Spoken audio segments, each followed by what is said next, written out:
Hello everyone and welcome back to the channel. This is the lecture number 5 of wave optics और इसके अंदर आज हम study करेंगे ब्रूस्टर्स लॉ। इससे पहले वाले लेक्चर में हम लोगों ने पोलराइजेशन ऑफ लाइट देखा था, जिसके अंदर इलेक्ट्रिक फील्ड वेक्टर को ऑल डायरेक्शन से रिस्ट्रिक्ट कर एक पर्टिकुलर प्लेन से पास करना होता है, बस उसी को अलाउ करना होता है।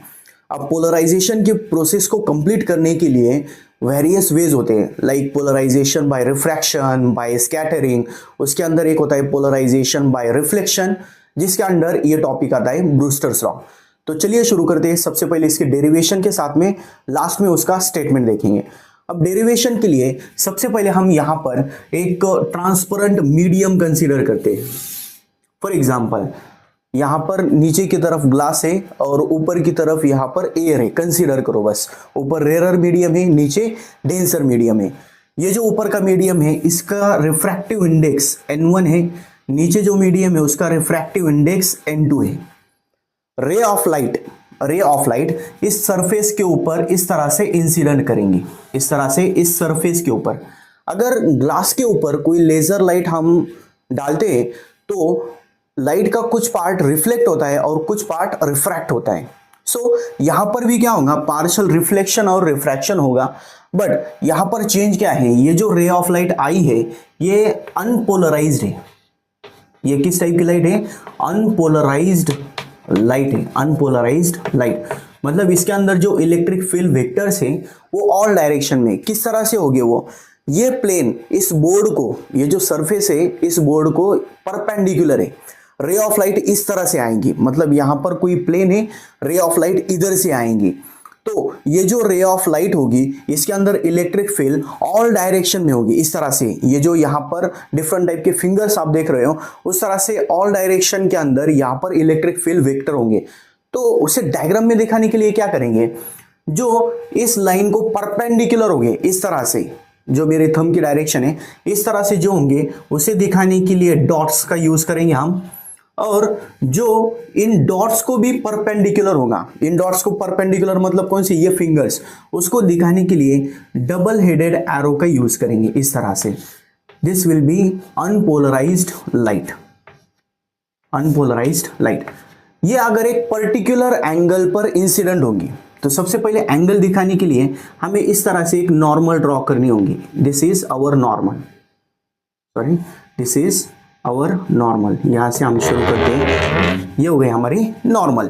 तो ये जो नॉर्मल है इस नॉर्मल के साथ में यहां पर थीटा बी इतना एंगल बनना चाहिए। थीटा बी क्या है यहाँ पर, theta B is Brewster's angle, एक पर्टिकुलर एंगल है ब्रूस्टर्स एंगल। ये जो साइंटिस्ट का नाम है ब्रूस्टर इस तरह से दिया हुआ है, बट उसे प्रोनाउंस करने के लिए ब्रूस्टर इस तरह से बोलना है, ब्रूस्टर्स एंगल। तो इस पर्टिकुलर एंगल पर क्या होगा, जो रिफ्लेक्टेड रे इसका, ये जो रे ऑफ लाइट आई है उसका कुछ पार्ट यहाँ पर रिफ्लेक्ट होगा इस तरह से, ठीक है, और कुछ पार्ट यहाँ पर रिफ्रैक्ट होगा। तो रिफ्लेक्टेड और रिफ्रैक्टेड रे के अंदर यहाँ पर 90 डिग्री एंगल बनना चाहिए। रिफ्लेक्टेड और रिफ्रैक्टेड रे के अंदर 90 डिग्री एंगल होगा। तो इस केस के अंदर यहां पर थीटा भी है, इन दोनों के अंदर 90 डिग्री एंगल बन रहा है। तो ये जो रिफ्लेक्टेड रे होंगी वो कंप्लीटली पोलराइज्ड होगी, कंप्लीटली पोलराइज्ड लाइट मतलब यहां पर पोलराइजेशन हो गया, उसके लिए रिफ्लेक्शन का फिनोमिनन यूज हुआ है, इसीलिए this topic is under polarisation by reflection, ठीक है। तो ये पोलराइज लाइट है, उसे दिखाने के लिए एक पर्टिकुलर प्लेन में वाइब्रेट कर रही है इलेक्ट्रिक फील्ड। तो यहां पर हम सिंपली डॉट्स का यूज करेंगे इस तरह से। यहां पर डॉट और डबल हेडेड एरो थी, तो यहां पर जो इलेक्ट्रिक फील्ड होगी वो इस लाइन को परपेंडिकुलर होगी। क्लियर? उसके बाद में ये जो रिफ्रैक्टेड रे होंगी, रिफ्रैक्टेड रे के अंदर partially polarized ray of light होंगी, पार्शियली पोलराइज्ड लाइट होगी, पार्शियली पोलराइज्ड लाइट, ठीक है। तो उसे दिखाने के लिए कई जगहों पर, यहां पर भी डबल हेडेड, तो यहां पर कुछ जगहों पर इस तरह से डबल हेडेड एरो होगी और कुछ जगहों पर यहां पर डॉट्स होंगे इस तरह से।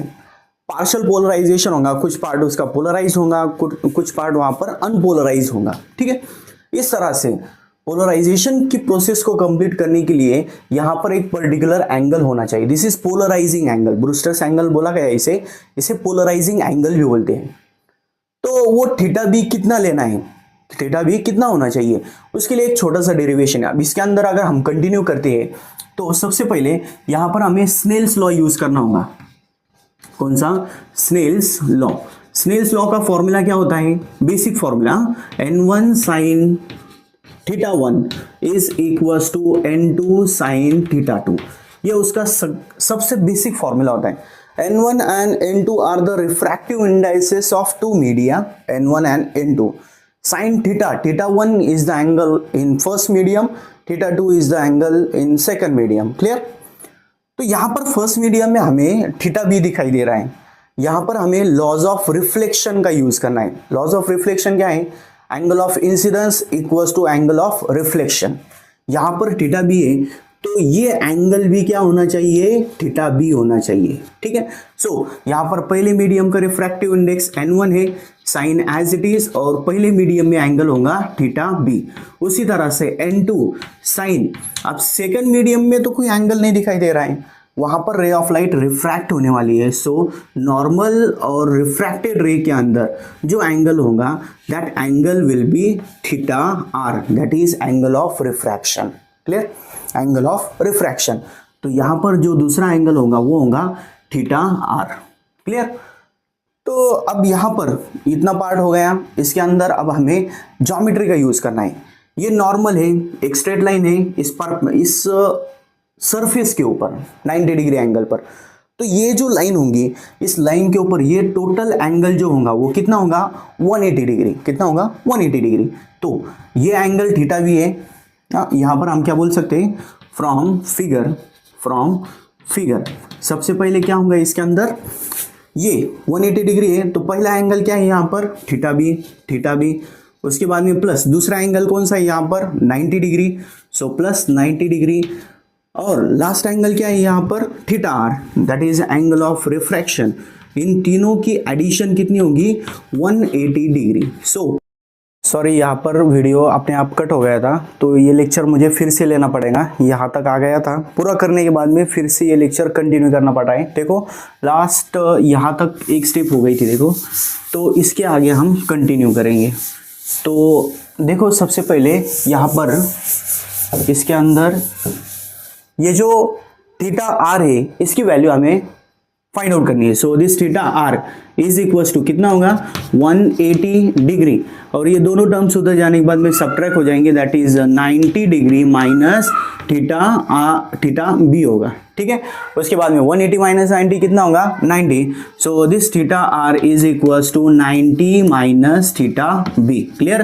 तो ये अगर हम फर्स्ट इक्वेशन में पुट करते हैं, put in equation first, so this equation will become n1 sin theta b is equals to n2, यहाँ पर sin थीटा आर की वैल्यू कितनी होगी? 90 माइनस थीटा बी। और साइन 90 माइनस थीटा क्या होता है? कॉस थीटा होता है। सो यहाँ पर क्या इक्वेशन मिलेंगी? n1 sine theta B is equals to n2 cos theta B. यहाँ पर sine theta B as it is लेंगे, sine theta B as it is. उसके बाद में यहाँ पर इधर से क्या आ जाएगा? Cos theta B. और यहाँ का जो n2 था वो एज इट इज, और यहाँ पर n1 इधर जाने के बाद में डिवाइड हो जाएगा। और sine upon cos, sine theta upon cos theta क्या होता है? tan theta. So tan theta B will be equals to n2 upon n1। This is polarising angle. Brewster's law के अंदर हमें यहाँ तक का जो डेरिवेशन है वो कंटिन्यू करना होता है। यहाँ की जो डायग्राम थी वो बाद में मैंने मिटा दी थी, तो पहले शुरुआत में जो ड्रॉ की थी वो आप कंसीडर कर सकते हो। और ये डेरिवेशन इतना पार्ट 3 मार्क्स के लिए होता है। इसका स्टेटमेंट रहेगा बस। स्टेटमेंट के लिए ये जो इक्वेशन है इसका बस हम यूज करेंगे। क्या है? टेंजेंट है। ये टेन है मतलब क्या? टेंजेंट। तो पहले क्या आ जाएंगे इसके अंदर? द टेंजेंट किसका? थीटा बी मतलब क्या? ब्रूस्टर्स एंगल, या उसका नाम है पोलराइजिंग एंगल।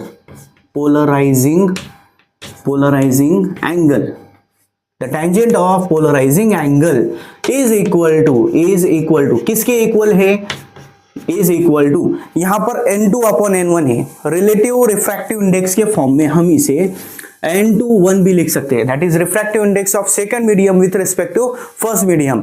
जो डेंसर मीडियम है उसका रिफ्रैक्टिव इंडेक्स है। So this is equal to किसके इक्वल है, equal to refractive index of किसका, refractive index of refracting medium, refracting जहां पर रिफ्रैक्शन होने वाला है उस मीडियम का refractive index of refracting medium at which वहां पर क्या होने वाला है, at which partial reflection takes place, partial reflection takes place। तो ये उसका स्टेटमेंट है जो इस इक्वेशन के ऊपर से आने वाला है, सिंपल सा स्टेटमेंट है।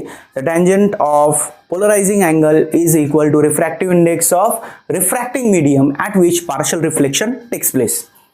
उसके बाद में अब ये जो पार्ट है बोर्ड के क्वेश्चन के हिसाब से यहाँ पर कंप्लीट हो जाता है, बट सीईटी के जब क्वेश्चंस हम देखते हैं तो वहां पर इस टॉपिक को 11th के ऑप्टिक्स के साथ में कंपेयर किया जाता है। 11th का जो ऑप्टिक्स चैप्टर है उसके अंदर एक कॉन्सेप्ट होती है क्रिटिकल एंगल की।